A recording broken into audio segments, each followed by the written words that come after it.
আমাৰ প্ৰস্তুতি আমি পুৰা তুংগত কৰি আমি লাগি আছোঁ। সভাপতি গৌৰৱ গগৈৰ যি নিৰ্দেশ, প্ৰত্যেকটো নিৰ্দেশ আমি আখৰে আখৰে পালন কৰি দিনে নিশাই আমি কাম কৰি আছোঁ। দলৰ সভাপতি সন্মানীয় সভাপতি গৌৰৱ গগৈ ডাঙৰীয়াই এবাৰ নতুন মুখক প্ৰাধান্য দিব।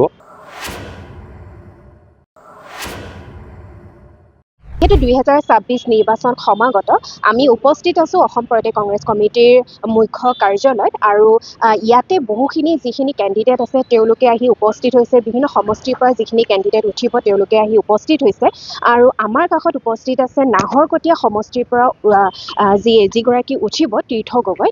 তেখেতৰ পৰা আমি এই বিষয়ে যিহেতু নিৰ্বাচন সমাগত তেখেতে কেনেধৰণে প্ৰস্তুতি আৰম্ভ কৰিছে সেই বিষয়ে অলপ জানিবলৈ চেষ্টা কৰিম। প্ৰথমতে আপোনাক নমস্কাৰ আৰু আপোনাক শুভেচ্ছা জনাইছোঁ। যিহেতু নাহৰকটীয়া সমষ্টিৰ পৰা উঠিব, গতিকে আপোনাৰ প্ৰস্তুতিটো কেনেকুৱা? আমাৰ প্ৰস্তুতি আমি পুৰা তুংগত কৰি আমি লাগি আছোঁ আৰু আমাৰ যিসকল বুথ লেভেলৰ কৰ্মী, বুথ প্ৰেচিডেণ্ট, বুথ ছেক্ৰেটৰী, মণ্ডল প্ৰেচিডেণ্টসকল সকলোৱে দিন ৰাত একাকাৰ কৰি আমাৰ দলৰ হকে কাম কৰি আছে। গৌৰৱ গগৈ যিবিলাক আমাৰ সন্মানীয় সভাপতি গৌৰৱ গগৈৰ যি নিৰ্দেশ, প্ৰত্যেকটো নিৰ্দেশ আমি আখৰে আখৰে পালন কৰি দিনে নিশাই আমি কাম কৰি আছোঁ।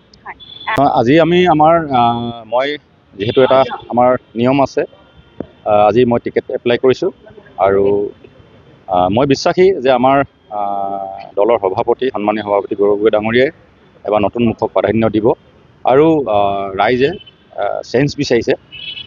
সেইটো কাৰণে বিজেপিৰ যি অন্যায়, বিজেপিৰ যি দাদাগিৰি অহংকাৰ এই চৰকাৰখনৰ পৰা পৰিত্ৰাণ পাবলৈ বিচাৰিছে। সেইটো কাৰণে আমাক নিশ্চয় আদৰি ল'ব বুলি আমি বিশ্বাসী। যিহেতু বিৰোধী পক্ষত তৰংগ গগৈ তেখেত বিষয়ে তেওঁৰ লগত কেনেধৰণে আপুনি যুঁজটো আগবঢ়াব? নহয়, তেওঁতো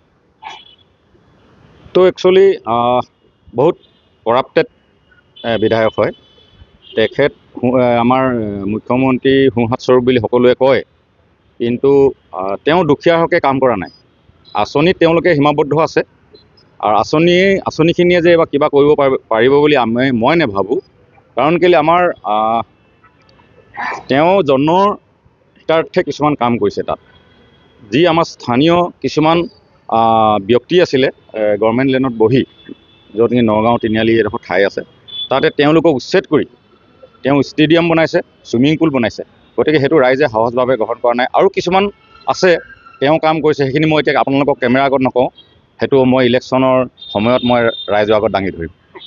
নাহৰকটীয়া সমষ্টিৰ বাবে আপুনি কেনেধৰণে কাম কৰিব সেই বিষয়ে অলপ জনাই দিব। মই দলৰ হকে আৰু সমাজখনৰ কাৰণে আজি মই 30 বছৰ দলৰ হকে মই সময় দিছোঁ। দলৰ কাৰণে, কংগ্ৰেছ দলৰ কাৰণে কাম কৰি আছোঁ আৰু মই আগতে কেতিয়াও টিকেট বিচৰা নাই। এইবাৰে ফাৰ্ষ্ট টাইম টিকেট বিচাৰিছোঁ আৰু মই ৰাইজৰ লগত বিভিন্ন প্ৰকাৰে মই জড়িত হৈ আছোঁ আৰু মই এনিমেল লভাৰ হয়। মই ৰাস্তাই ঘাটে যিবিলাক পশু পক্ষী গাড়ী এক্সিডেণ্ট কৰা হওক বা কোনোবাই গৰু কুকুৰবিলাক মাৰি দিয়ে, সেইবিলাককো নি মই ট্ৰিটমেণ্ট কৰোঁ। মই সমাজখনৰ লগত সামাজিকভাৱে মই সকলো প্ৰকাৰে মই জড়িত হৈ থাকোঁ। তেখেতৰ পৰা জানিবলৈ চেষ্টা কৰিলোঁ যে নিৰ্বাচন যিহেতু সমাগত তেওঁ কেনেধৰণে প্ৰস্তুতি আৰম্ভ কৰিছে সেই বিষয়ে বিতংভাৱে তেখেতৰ মুখেৰে জানিবলৈ আমি চেষ্টা কৰিলোঁ। গুৱাহাটীৰ পৰা মীনাক্ষী বড়োৰ ৰিপৰ্ট, NDS নিউজ।